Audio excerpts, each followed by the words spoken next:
Solo estará en audio.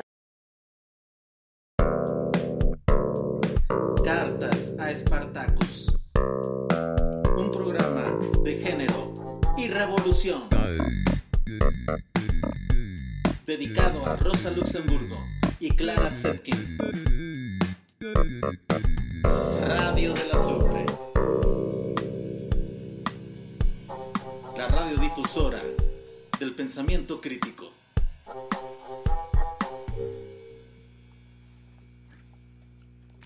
Las estudiantes lograron lo que las académicas no pudimos en mucho tiempo.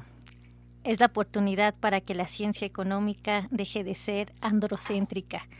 Estas palabras fueron emitidas por una profesora especialista en género de la UNAM, una vez que las compañeras del colectivo Mujeres Organizadas de la Facultad de Economía lograron hacer valer una de sus múltiples peticiones para combatir y erradicar la violencia de género que se vive en la máxima casa de estudios de Iberoamérica, a decir de estos eslogans.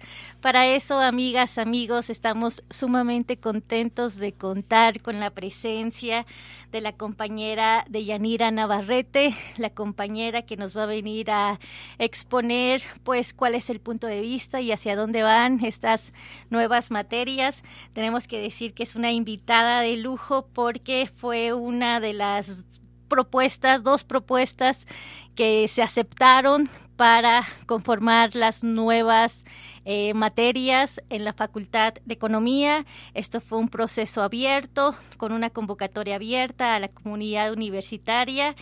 Y pues qué mejor que Deyanira para que nos platique un poquito acerca de este movimiento y acerca de este logro que es uno de los primeros de muchos que esperamos que se puedan hacer en favor de las mujeres que deciden hacer ciencia económica en este país y en Latinoamérica. Para los que nos están escuchando, Deyanira Navarrete es licenciada en Economía por la UNAM, tiene una especialidad en Economía Ambiental y Ecológica también por la máxima casa de estudios, una especialidad en Género en Economía, maestrante en Ciencias de la Sostenibilidad de la UNAM, también participante de distintos colectivos en defensa del medio ambiente, como el Frente contra la Carretera Contadero, la Asamblea Nacional de Afectados Ambientales en la Red de Defensa de la Ciudad de México y el Frente Amplio contra la Supervía Poniente y distintos colectivos. Obviamente aquí este perfil de combinación entre la academia y la acción. Así que, pues, bienvenida, Deyanira, a este espacio, Cartas de Spartacus de Radio del Azufre. A ustedes, gracias por la invitación. Deyanira, cuéntanos, ¿cuál es la importancia? Queremos escucharla en tus palabras porque esa sensación ya está en el ambiente, por fortuna, en el ambiente de las nuevas generaciones, pero platícanos en tu voz, ¿cuál es la importancia de que se dé una materia de economía y género en la Facultad de Economía de la UNAM? Bueno, es importante porque en otros países ya el estudio de la economía ya ha incorporado la perspectiva feminista, la perspectiva de género. Y México es de los más atrasados, incluso de América Latina, que hace este tipo de estudios, ¿no? Y solamente, por ejemplo, hay incluso por eso pocas estadísticas, o la economía tiene justo, como lo mencionabas, de la nota de periódico donde salió lo de las nuevas materias, pues hay un sesgo enorme dentro de los estudios de la economía. Solo vemos la parte pública del mercado, lo que vemos, pero no la parte invisibilizada del trabajo, por ejemplo, de las mujeres, ¿no? O sea, ¿qué representa el trabajo de las mujeres para el conjunto de la economía, para el conjunto de la sociedad? Es algo que históricamente siempre se ha invisibilizado. Y eso es lo que busca ampliar el estudio de la economía, quitándole este sesgo, porque los padres, los fundadores de la economía, los que la han escrito, los que han hecho las cuantificaciones, las teorías, lo hacen desde la perspectiva de los hombres, o sea, desde una perspectiva androcéntrica. ¿Y dónde están las mujeres? Justo porque ellos la escribieron a partir de su realidad.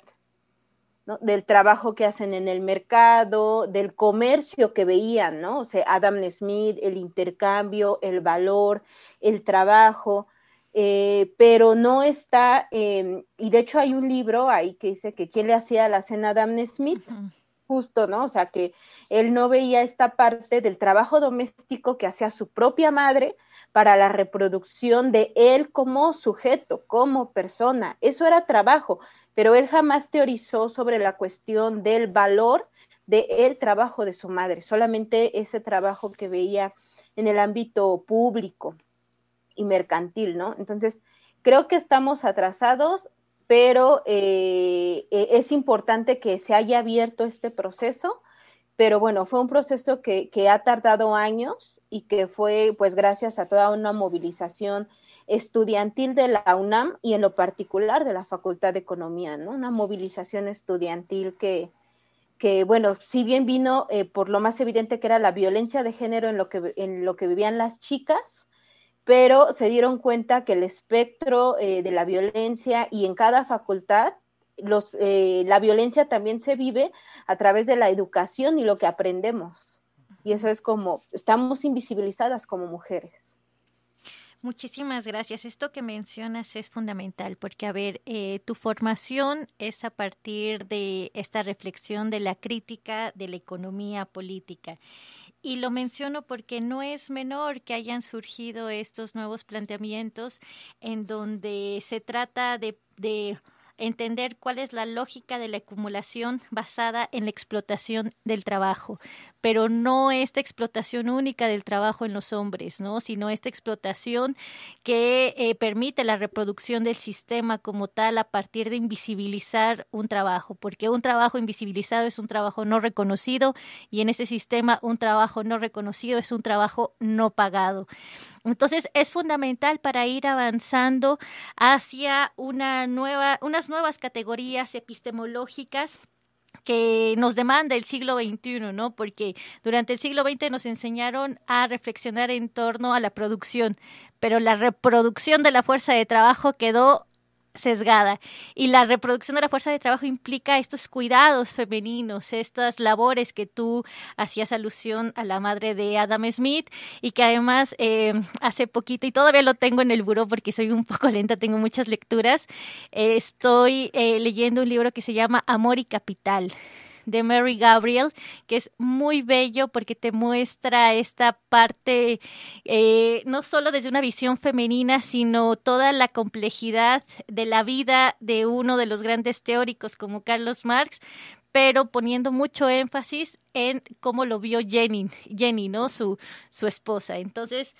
pues, ¿cómo se está, pues, dirigiendo esta nueva necesidad de reformular el aparato categórico conceptual o estas categorías epistemológicas que nos ayuden al análisis de la sociedad del siglo XXI, de Yanira?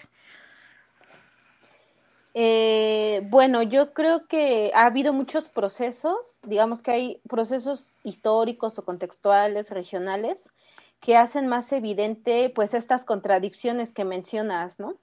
O sea, de la explotación del trabajo invisibilizado, y creo que ahorita se hace evidente con la pandemia, ¿no? O sea, la pandemia ha movilizado, digamos, la estructura de acumulación de capital de una forma en que ya estaba establecida, pero sale a la luz, digamos, esta visión, si la queremos ver desde el ángulo de la economía feminista, cómo las mujeres son las doblemente explotadas, somos las doblemente explotadas, nuestro trabajo es doblemente invisibilizado y hacemos jornadas laborales, 2 o 3 jornadas laborales, ¿no?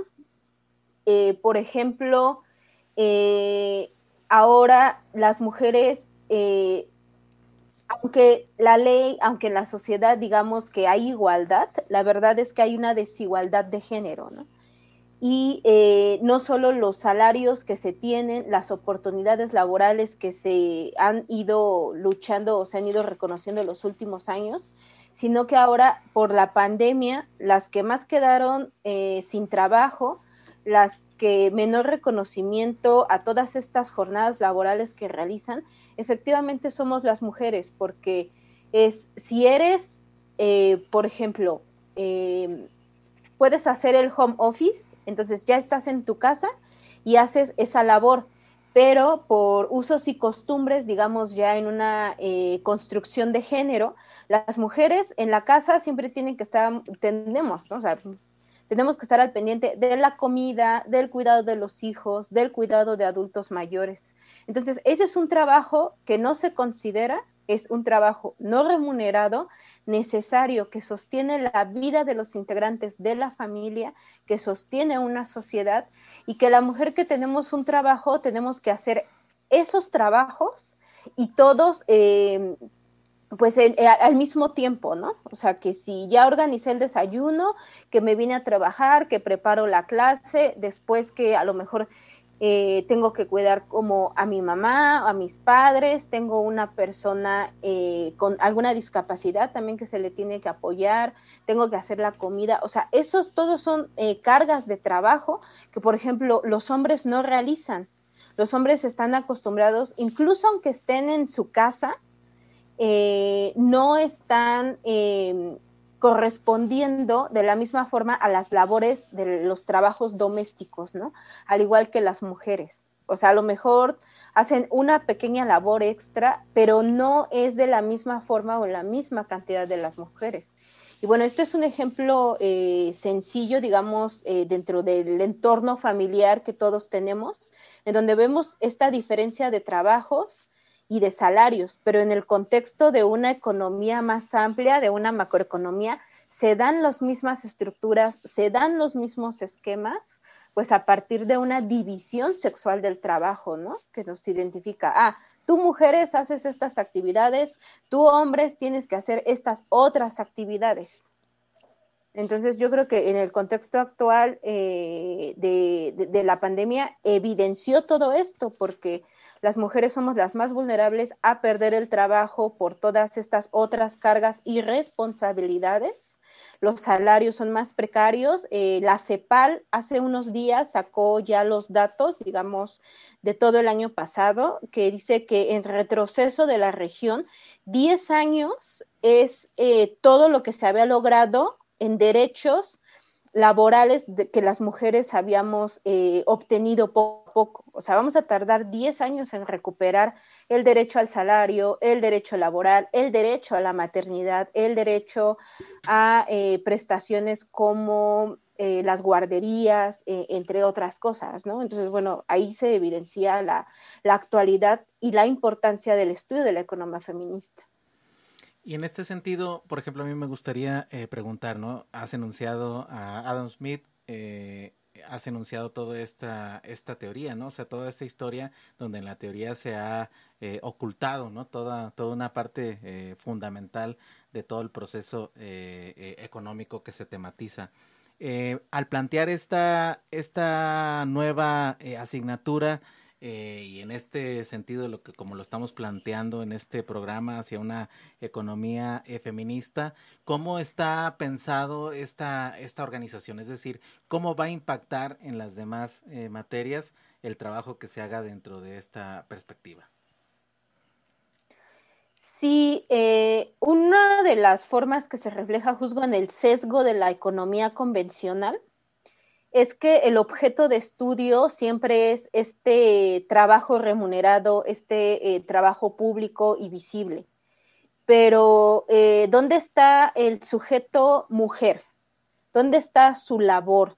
¿Dónde está, por ejemplo, encontrar estas brechas de desigualdad salarial que son estructurales y que también afectan en todos los ámbitos de la población? Entonces, es ahora tratar de contribuir a que los estudiantes tengan una visión ahora de decir, no, pues no voy a hacer un análisis del desempleo a partir del COVID, ¿no? Uh-huh. La tasa de desempleo y sus modificaciones. Pérdida del ingreso durante el COVID. No, ahora puede ser como sujeto de ese análisis específico la situación en la que estamos las mujeres. Por ejemplo, ya no es desempleo general o desempleo a secas, es el desempleo de las mujeres, y eso cómo tiene un impacto no solo cuantitativo, sino cualitativo, ¿no? Porque cómo eso se vincula con la pérdida de otros derechos y con la pérdida de un mayor bienestar. O sea, si la mujer es madre soltera, pérdida de empleo, ¿qué significa, no? Porque el padre está ausente. No es lo mismo que solo cuantifiquemos el desempleo general ahí en una sola bolsa, hombres y mujeres, a contemplar la parte cualitativa y cuantitativa del impacto y el verdadero peso en la economía que tenemos las mujeres, ¿no?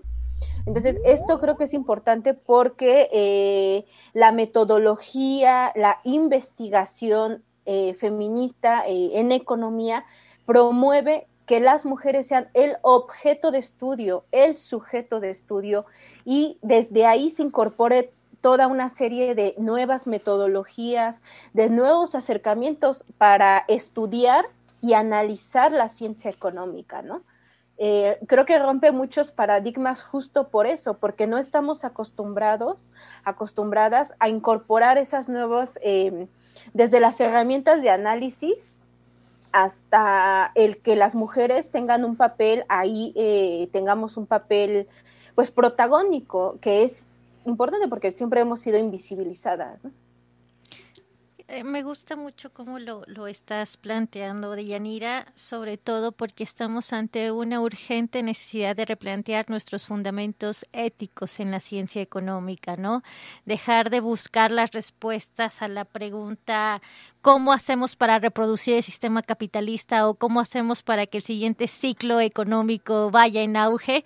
Y se nos olvida o no nos hemos planteado con la suficiente fuerza cómo reproducir la vida, que es un debate que ahora está cobrando mucho más fuerza. Y lo menciono porque esta reproducción de la vida es desde los aspectos más centrales y más inmediatos que podemos reconocer como los núcleos familiares, ¿no?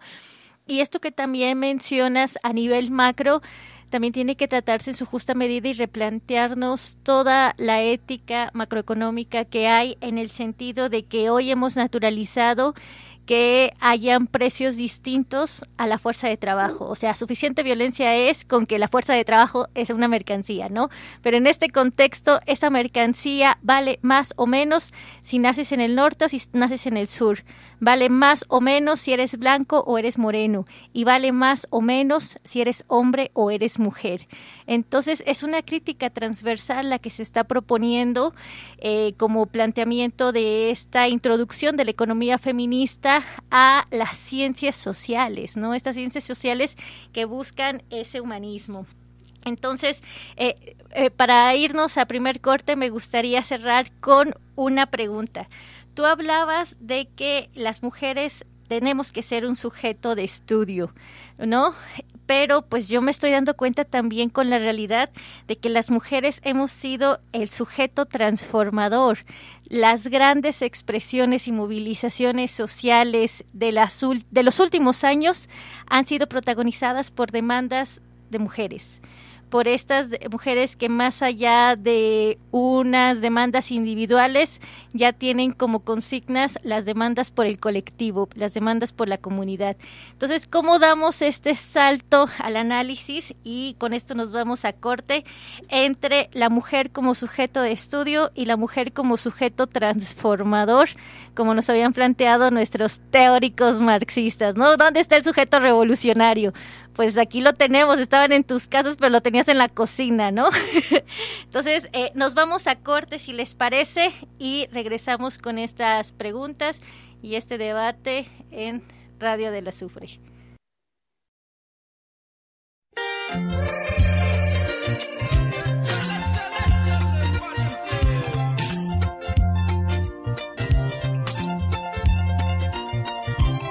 Tienes algo delicioso, algo sensacional, tu cuerpo es fenomenal y tu cabello hermoso.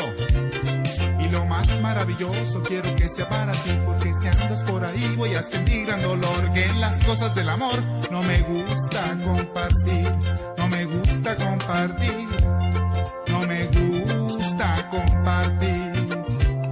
Dale de comer al conejito,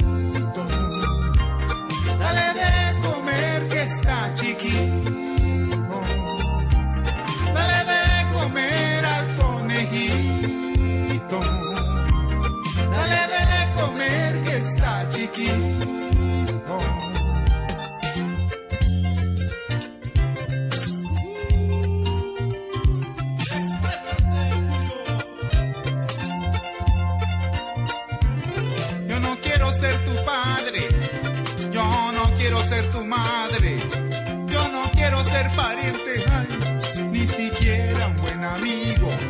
Yo lo que quiero contigo es asunto muy aparte, es aplicarte el ombligo a lo que aspiro yo tanto, y por eso yo te canto, para ver si lo consigo, para ver si lo consigo, para ver si lo consigo. Dale de comer al conejito, dale de comer que está chiquito, dale de comer al conejito, dale de comer que está chiquito.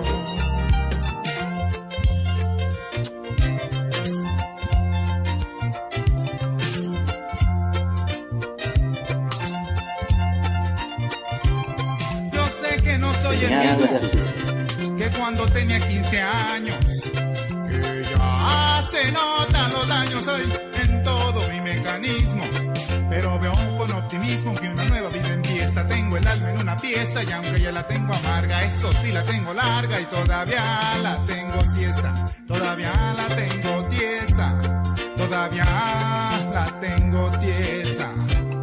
Dale de comer al conejito, dale de comer que está chiquito, dale de comer al conejito, dale de comer que está chiquito.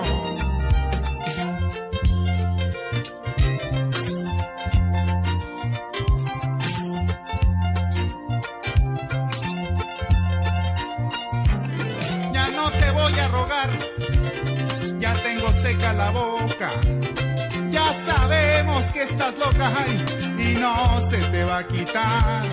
Y ya deja de pensar que por ti me estoy matando. Se me olvidó desde cuando se me quitaron las ganas, las nalgas las tengo planas de tanto estarte esperando, de tanto estarte esperando, de tanto estarte esperando.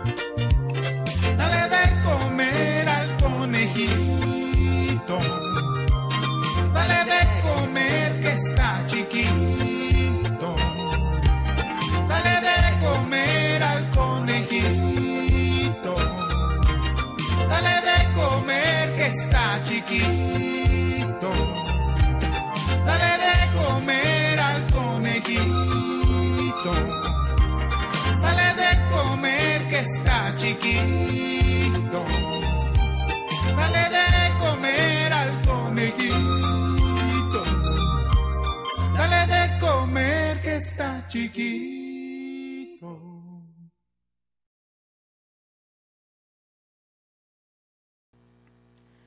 Bueno, estamos de regreso aquí en Cartas Spartacus. Les recordamos a nuestros radioescuchas, este es un programa dedicado a Clara Zetkin y a Rosa Luxemburgo, donde estamos aquí repasando. En esta ocasión tenemos de invitada a Deyanira Navarrete, quien además nos faltó mencionar, es profesora del área de investigación y análisis económico de la Facultad de Economía de la UNAM.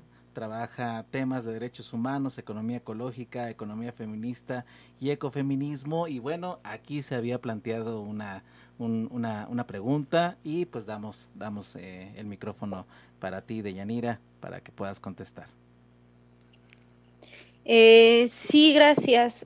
Pues bueno, las mujeres como sujeto trans de estudio, primero, bueno, en la academia, creo que es importante porque somos las que hacemos todos esos trabajos que no han sido visibilizados por la economía convencional, ¿no? O sea, y cómo sustentan. Entonces, por eso tiene que ser el punto de partida de cualquier estudio. O sea, desde la construcción del conocimiento, las teorías, la cuestión epistemológica, la cuestión metodológica, o sea, tiene que iniciar desde un punto focal, como las mujeres, su labor, su invisibilización y su aportación económica y a la sociedad. Eso es muy, muy importante, ¿no? Porque eso significa vindicar bueno, está ahí la discusión de reivindicar la importancia del papel de las mujeres, ¿no? Cómo estamos sosteniendo la vida de los miembros de nuestras familias, de nuestra sociedad. O sea, ahorita con la pérdida de empleo, ha crecido el comercio informal. Y mucho de este comercio también como está sustentado gran parte por las mujeres, ¿no? Entonces, pues no se ve esa labor, o sea, la señora tiene que, de la casa, digamos, que administra el hogar, hace esa labor de estar pensando cómo va a estirar el dinero para que le alcance. O sea, esa ya es una labor que no es considerada de administración, es un trabajo. Y bueno, esto tiene que ser como un objeto de estudio para en verdad transformar la sociedad. Y la otra parte, como las mujeres como sujeto transformador, también en los movimientos sociales hay una gran invisibilización del papel de las mujeres, porque, bueno, en las famosas olas del feminismo, digamos, cómo las mujeres innovaron para los procesos de lucha, ¿no?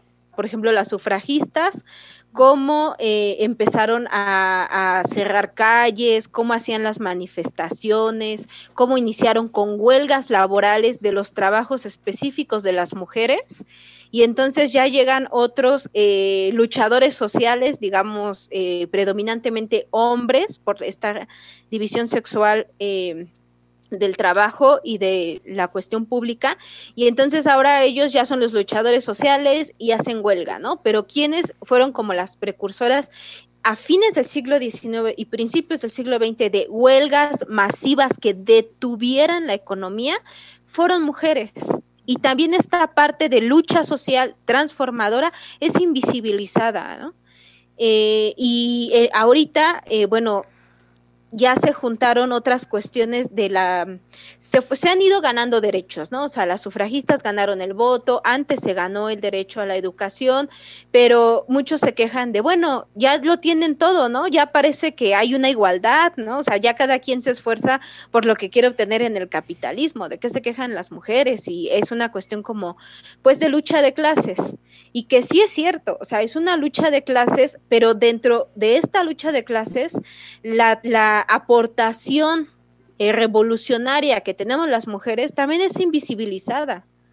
O sea, bueno, yo que me vinculo mucho a los temas ambientales, las mujeres igual hacen muchísima labor en sus casas, desde las hierbas que ellas conocen, que están en el medio ambiente, como que los famosos tés, que los remedios. Entonces, eso contribuye a la economía de su familia, porque entonces no gastan tanto en medicina, ¿no? Uh-huh. Pero también, por ejemplo, cuando tienen que defender su territorio porque está la concesión minera, porque están contaminando el río, muchas de las veces quienes se dan cuenta primero de todo eso son las mujeres, de la devastación ambiental, porque son las que más tienen una estrecha relación con los recursos naturales. Si las mujeres lavan, ven cómo cambia el agua y se afectan ellas.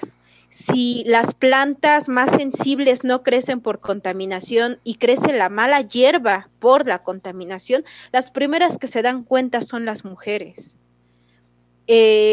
Y ellas son las que muchas veces se enojan y se empiezan a organizar de la forma en cómo está establecido en algunas comunidades por usos y costumbres, y es un eje como transformador, ¿no? O sea, mientras los hombres están decidiendo en una asamblea comunitaria de que no le van a ceder los derechos a las minas, las mujeres están cocinando, están cuidando los plantones, están gestionando de otra manera, y no se ve esas iniciativas de las mujeres, ¿no? No sé, o sea, un ejemplo que a mí me tocó, digamos, fue la defensa de los bosques en Cherán, Michoacán, que bueno, fueron las mujeres las que sostenían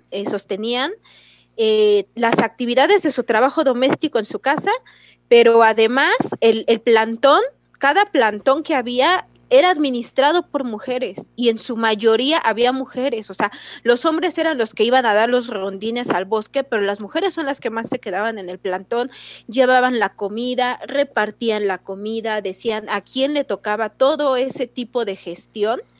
Y cuando se reconoce la autonomía de fuera los partidos políticos de la comunidad, en el consejo de ahí del pueblo, no solamente había una sola mujer comisariada dentro del consejo, o sea, los demás eran hombres, y entonces, y lo primero que incorporaron fueron a las juventudes, porque muchas juventudes se emocionaron y participaron, ¿no? Pero las mujeres no, o sea, en el primer periodo del comisariado, digamos, y todos sus consejeros, solamente hubo una mujer y tenía ella que ver por las mismas necesidades que se establecía en la comunidad, la resistencia, digamos, desde los hombres, pero las necesidades de las mujeres no se consideraron hasta 4 años después que se tenía que renovar este comisariado, ¿no? Entonces, sí, las mujeres participaron, sí, es muy importante lo que han hecho y que no sé qué, pues ahora hay que dar una sola comisión a las mujeres. Entonces, estos son como procesos de transformación en donde participamos las mujeres, pero que no se entienden en un primer momento, que se da por hecho y ya después, sí, bueno, las mujeres sí tienen necesidades específicas, pero las vamos a ver después. O sea, primero es la parte revolucionaria, la parte del acto, la parte del hecho, la parte de la defensa más inmediata, y después vemos el tema de las mujeres. Eso es algo que yo he visto en muchísimos de las comunidades donde he trabajado, ¿no? Entonces, bueno, se delega la parte revolucionaria específica, transformadora de las mujeres, en todos los sentidos, ¿no? Y que además es un sujeto histórico de resistencia, ¿no? Ahora tú nos hablas de estos movimientos sociales emblemáticos para la historia política de este país en los años recientes, y mientras te escuchaba, yo recordaba que hace 2 años la UAM se fue a huelga, y cuando yo compartí pues experiencias o pregunté las experiencias de personas que habían estado en el sindicato, las mujeres eran las más aguerridas, las mujeres eran las que decían, si nos hubieras dejado 3 días más, conseguimos cosas, ¿no? Y me platicaban las historias de cómo, pues de manera colectiva, lograban hacer la comida para que aguantara, ¿no? Estos plantones que tú mencionas, pues también son llevados a otro tipo de organización de los trabajadores, como las huelgas, y en las huelgas que tenemos emblemáticas en ese país, tipo Cananea y Río Blanco, yo no he visto libros de historia donde hablen de la participación de las mujeres y toda esta violencia que se ejercieron, porque además la violencia contra las mujeres es una constante cuando de violentar procesos políticos u organización política se dan, ¿no? Veamos las atrocidades que hicieron en Atenco, por ejemplo, movimientos de resistencia donde lo primero que hacen es irse sobre las mujeres ejerciendo violencia y media, y eso también sexual. Tiene, exacto, ¿no? De todo tipo, y eso también tiene que visibilizarse, ¿no? Entonces, pues, ¿qué puedo hacer sino aplaudir justamente a las compañeras que además en este colectivo de mujeres organizadas de la Facultad de Economía lograron, después de esta resistencia de género que es ya parte de nuestra conformación histórica, lograron mantener las instalaciones tomadas de la Facultad de Economía entre los meses de febrero y agosto, ¿no? Eso también debería ser escrito, narrado y servir de aprendizaje, porque recuerdo que también hace algunos años estaba en la Universidad de Sonora, y aprovecho para mandar saludos a las amigas súper combativas, guerreras e inspiradas en sus ancestros que están en Sonora, que también están luchando contra esas violencias que dependiendo de la región se expresan de manera distinta, ¿no? Entonces estas motivaciones, esta chispa que se encendió, pues tiene que seguir alumbrando nuevos caminos. Y en este alumbrar nuevos caminos, pues yo te pregunto, Deyanira, ¿cómo fue que te inspiraste para hacer un programa de economía feminista que se pudiera impartir en la Facultad de Economía? cuáles son los principales temas que vas a abordar, porque además tenemos la grata noticia de comunicar que se nos anuncia de que están los cupos llenísimos, ¿no? Abriste una nueva materia de economía feminista y ya no hay espacio, ¿no? Entonces, ¿qué es lo que está buscando esta nueva generación? Esta generación que tiene preguntas, por fortuna, preguntas distintas a las que se hicieron los maestros con los cuales nos formamos tú y yo, ¿no? Esta nueva generación que viene con todo el ánimo y la energía de irrumpir y de dar comienzo como se debe al siglo XXI. Entonces, ¿cómo te inspiraste, Deyanira? Bueno, voy a vincular un poquito lo que mencionábamos antes con lo de la inspiración de las nuevas materias. A mí me inspiraron las chicas, ¿no? Las que hicieron la toma. Realmente fueron chicas estudiantes muy chiquitas, ¿no? O sea, desde 18 hasta 23 años, ¿no? O sea, sin ninguna otra experiencia, solamente como con la molestia, hartas de la violencia de su propia generación, ¿no? Y del contexto que agarraron y que habían comenzado pidiendo espacios y apertura pública. O sea, de aquí estamos, queremos hacer denuncias de violencia, que la comunidad haga algo, nadie hacía nada. Queremos espacios para organizarnos solo como mujeres, porque entre mujeres a veces cuando se sufre violencia es más fácil compartirlo, porque intimida a veces que esté un hombre presente, ¿no?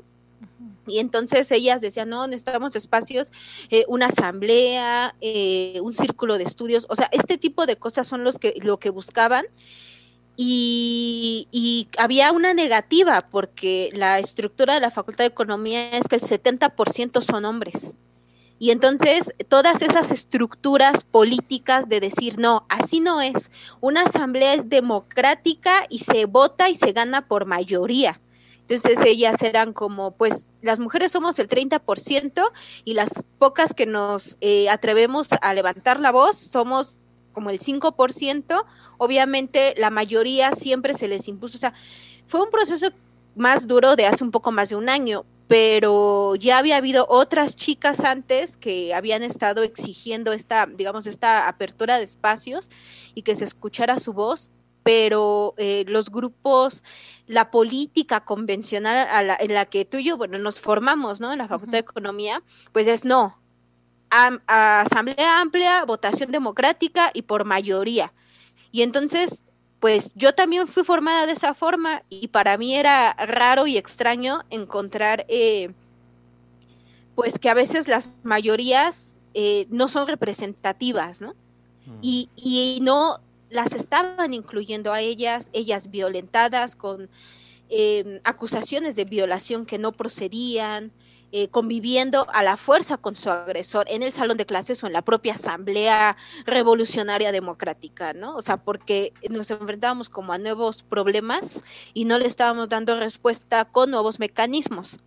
Entonces, bueno, primero fue como lo que me inspiraron fueron ellas, porque en la pandemia, efectivamente, como tú dices, 6 meses no se salieron de la facultad y cuando se fueron, hicieron una petición de puntos muy específicos, muy bien argumentados, ya con una serie de especialistas en cada uno de los temas. Y todavía entregan la facultad con todas las problemáticas que tuvieron totalmente limpia y ordenada. Porque lo que ellas querían demostrar era de que tenían la razón y que no la iban a entregar mal.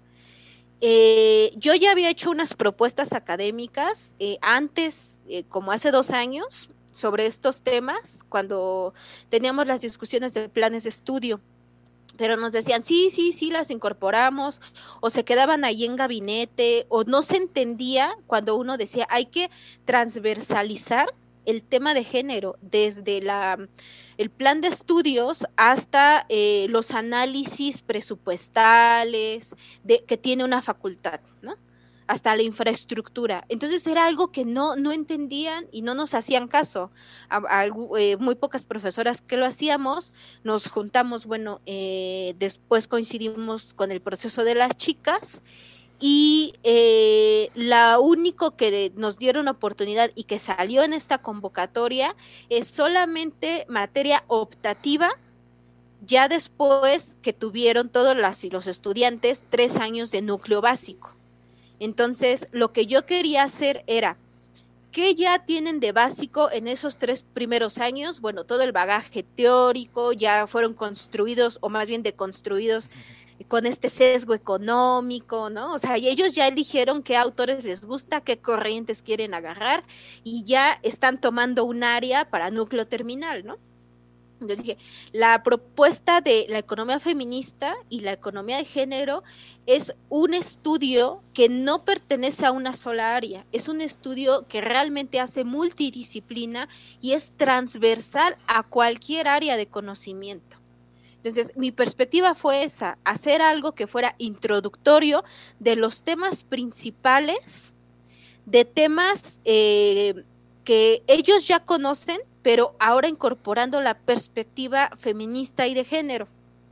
Ya sea en cuestión, por ejemplo, pensé, sí es importante el género, sí es importante como hacer estadística, pero tienen que saber de dónde proviene esa construcción epistemológica que estamos reivindicando en las economías feministas. Y entonces mi idea fue hacer un primer módulo muy general sobre las corrientes, las olas de los feminismos, porque hay una gran confusión en el estudiantado, ¿no? O sea, creen que feminismo es todo lo de mujer, pero no hay un momento en creen donde que Denise Dresser es feminista. Exacto. Pero, o sea, hay un momento histórico en donde mujeres empiezan a generar conocimiento con un sentido político para vindicar derechos de mujeres. Es ahí a donde empieza el feminismo, ¿no? Y no antes, o sea, tal vez había mujeres que peleaban, mujeres que figuraban, mujeres que hacían política, que hacían ciencia, pero no lo hacían en el sentido de una postura política transformadora. Y por eso, para mí fue importante primero situar este contexto histórico en las y los estudiantes, porque de ahí ya es donde surge específicamente la economía feminista. Y en la economía feminista ya es el siguiente módulo en donde yo ya voy a incorporar esta parte de objeto de estudio, metodología, epistemología, reflexión, ¿no? Y, o sea, una tiene que surgir de la otra y les quería dar ese contexto.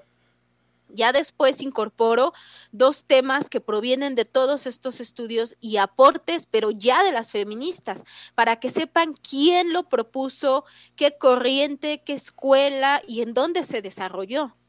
Ahí entonces ya me meto a estudiar la categoría de género en un tercer módulo, y ahí ya meto, por ejemplo, también masculinidades, la división sexual del trabajo, pero específicamente como categorías académicas que te sirven ya para el estudio, ¿no? O sea, perspectiva de género, la categoría de género es una construcción hecha para el estudio de las ciencias sociales de esta diferenciación.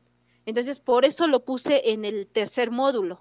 Y en el cuarto módulo propongo la economía del cuidado, que la economía del cuidado es lo que les mencionaba, la división entre trabajo remunerado y no remunerado, sobre todo el no remunerado, que es importante para sostener la vida y la economía, pues se realiza por las mujeres, y entonces ahí ya, digamos, ya caigo en cuestiones como más prácticas y concretas dentro del estudio de la economía, pero siento yo que tenía que hacer de todo un poco general, pero en una estructura conociendo a los estudiantes de la Facultad de Economía para que se llenaran de todo ese conocimiento y todavía que se reflexionen de dónde proviene. O sea, no digan, ay, sí, género, ¿no? Justo, Denise Dresser es feminista, ¿no? Cualquier mujer que llega a alguna diputación ya es feminista y abrió. no, o sea, tiene que ver un contexto, tiene que asumirse bajo una reivindicación política colectiva de los derechos de las mujeres, o sea, no es algo que surge de la noche a la mañana, y así fue pensado mi propuesta de materia, ¿no? Bueno, pues es un camino bastante completo que va a ser muy, muy interesante ver. Digo, tú misma ahí te vas a dar cuenta también de la reacción, del trabajo que se haga en el aula. Va a ser una novedad muy interesante. ¿Cuál es tu perspectiva ya ahorita de cara a nuestra recta final de este programa? Este es consecuencia de una movilización, ¿no? Una movilización efectiva, ¿no? Entonces, ¿cuál es la perspectiva hacia el futuro? Que de este curso siga adelante esta movilización. ¿Cómo ves? ¿Cómo es la imagen de esta estudiante, de este estudiante que salga con esta perspectiva de la economía desde esta visión feminista?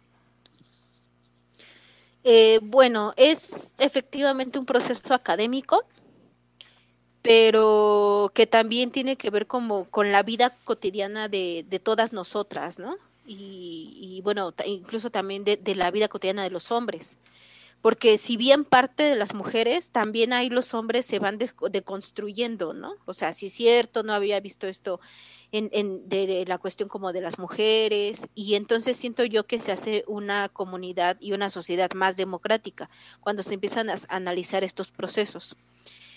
Algo que yo ya he empezado a ver es que estar en una facultad, en una ciencia económica que es muy masculina, las mujeres a veces, yo he visto que no se atreven a hablar. Sus ideas, si quieres sobresalir como mujer en una carrera de economía, tienes que ser ñoña y repetir esas mismas teorías y competir igual que los hombres. Y no te valoras porque a lo mejor tú tenías que cuidar a tus hermanos, tenías que lavar los trastes, ¿no? Otras actividades que a los hombres no se les exige social y culturalmente. Y entonces las mujeres llegan en otro contexto, más calladas, menos participativas, en el espacio académico, y eso también es violencia. Y lo que yo he visto es que todo este año el proceso de las estudiantes hizo que las mujeres, o sea, sobre todo en redes sociales y en clase, ya tomaban la voz y la palabra y decían, aunque sintieran que podrían estar equivocadas, pero algo les decía que no, que tenían que decir es que yo pienso diferente. Es que yo creo que es otra cosa, ¿no? Es que esos datos no reflejan toda la realidad. Y lo hacían en un sentido desde el punto de vista de las mujeres, ¿no? O sea, ya no como solo intelectual o porque ñoñaron o demás. Entonces yo creo que es una transformación ya ahorita que se está dando en las aulas, aunque sean aulas virtuales, en la Facultad de Economía. Y eso les va a servir para su ejercicio profesional y para su vida cotidiana. O sea, digo, si así ya están contestando, respondiendo y participando en las aulas y en las redes sociales, ya ellas están exigiendo y construyendo un mundo totalmente diferente, ¿no? O sea, por más que el trabajo, cuando vayan a laborar y encuentren la violencia y el patrón, el jefe, o sea, ya ahorita están inmersas en esto es violencia sexual, no lo quiero, ya pueden discernir eso, o sea, incluso desde el trabajo hasta su relación familiar y su relación personal amorosa. Decir, no me siento a gusto, eso es violencia, no es justo, no me siento cómoda. O sea, yo ya veo que las chicas empiezan a transformarse así ahorita y les empieza a interesar esos temas de mujeres. Y no solo las chicas, muchos de los chicos, muchos de mis estudiantes, hombres, hacen como ya su trabajo final de los feminicidios o como que les interesan temas ya como de mujeres, que bueno, yo les digo, no necesariamente, pero qué bueno que ya tengan como esa apertura de escucha, ¿no? Entonces yo creo que sí se está transformando y que van a salir allá afuera a transformar el mundo, ¿no? Sí, me gusta mucho esta perspectiva de transformación. Creo que esa es la función social que tiene la universidad y que durante muchos años quedó velada Pues por una ideología que buscaba la asepsia entre la economía o el distanciamiento entre la economía y el factor político. Y me encanta que vengan nuevas generaciones que se estén enunciando que así como salió apenas un documental muy controversial que se llama Rompan Todo, donde hablaban de una irrupción generacional en materia estética, esta irrupción que tenemos de una nueva generación nos está dejando muchísimas lecciones. Ahora que te escuchaba recordaba un suceso que a mí me impactó. Tengo una hermana pequeña, ojalá que, bueno, sí, que vea que escuche este programa, donde un día me dijo, oye, Caro, ¿me prestas tu departamento porque quiero hacer una fiesta con mis amigos? Y yo, claro que sí. Y se me olvidó, o sea, estaba en el trabajo y se me olvidó y llegué como a las 9 de la noche y estaban todos en una fiesta, pero me llamó la atención porque lo que cantaban era esta canción chilena de El violador eres tú. Entonces yo abro la puerta de mi departamento y veo a hombres y mujeres cantando en el que yo reconocía como mi espacio, El violador eres tú, este himno chileno en contra de los violadores, y dije, ¡qué maravilla! O sea, creo que esta nueva forma de cantar, de gritar, de expresarse, está trascendiendo y nos está dando muchas lecciones, ¿no? Entonces, Deyanira, tú y yo nos formamos en una economía, en una facultad de economía donde, como bien mencionas, era predominantemente masculina. Entonces, creo que estamos aprendiendo muchísimo de los jóvenes, ¿no? Estas preguntas que se hacen, a veces estudiar más para contribuir a las respuestas, hacerlas comunitarias, decir, a ver, ¿cómo lo estás viendo tú? Para que yo también, pues, me llene de nuevos aires, ¿no? Entonces, me gustaría cerrar el programa diciendo que hay que celebrar que la Facultad de Economía de la UNAM se haya dejado pues refrescar un poquito con estos nuevos aires. Hay mucha labor por hacer, por supuesto, pero pues nuestro recinto académico tiene que escuchar a todas las generaciones, tienes que escuchar a todas las voces y entre ellas están, por supuesto, las mujeres que además son el sostén de esta institución, ¿no? Entonces, ¿con qué te gustaría cerrar, Oscar? No, pues todo el éxito en esta experiencia que se va a vivir. Es justa y necesario y la verdad es que pues sentimos el empuje de todas las generaciones, entonces abrir las perspectivas y sobre todo utilizar esta punta de lanza también es muy importante para hacer este quiebre epistemológico como lo has mencionado, ¿no? Que tanto hace falta, ¿no? Entonces pues la verdad es que muy muy contento de este intercambio y pues ahora te pasamos a ti el micrófono para un último mensaje, Deyanira. Pues muchas gracias. Yo creo que sí va a ser todo un reto. Venimos de muchísimos contextos en donde las mujeres apenas hemos estado aprendiendo a describirnos y hablar de nosotras, ¿no? Nuevas formas de organizarnos, nuevas formas como de aprendizaje, y eso solo se está logrando a partir de romper muchas estructuras personales y colectivas. Pero es algo que de todas formas ya no se va a detener, y el mensaje es que si está iniciando en un lado, que siga en el otro, que nos inspiremos, que reivindiquemos lo que tenga que ser vindicado, que tenga que ser peleado, porque ya no hay marcha atrás, ¿no? Y yo creo que estamos en un proceso, no hay que verlo de la manera como pesada, ¿no? O sea, no me voy a meter a eso, qué flojera, como construir, sino en el sentido positivo de la creatividad, de la transformación, porque las mujeres generamos redes de apoyo, tenemos que luchar por visibilizar lo que ya de por sí hacemos.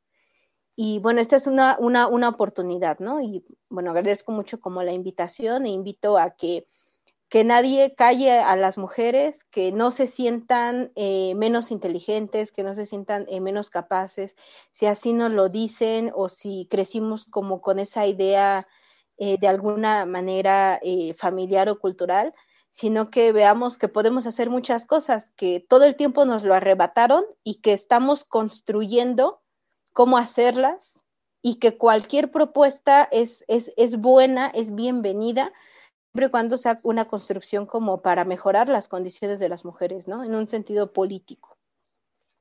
Qué bueno, entonces cerramos, muchísimas gracias, y nada más me gustaría dejar ahí al aire la idea de que hay protocolos en contra de la violencia de género en varias universidades públicas. Sería fabuloso que pudiéramos analizarlos, ¿no?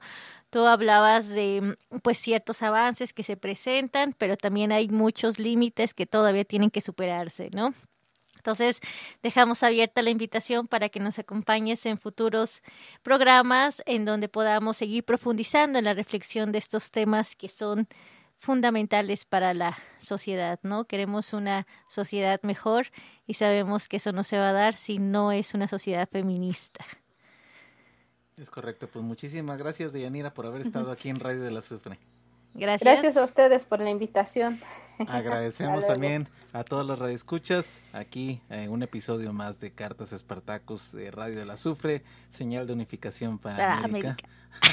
La radiodifusora del pensamiento crítico. Nos vemos a la próxima. Cartas a Espartacus, un programa de género y revolución dedicado a Rosa Luxemburgo y Clara Zetkin. Radio del Azufre, la radiodifusora del pensamiento crítico.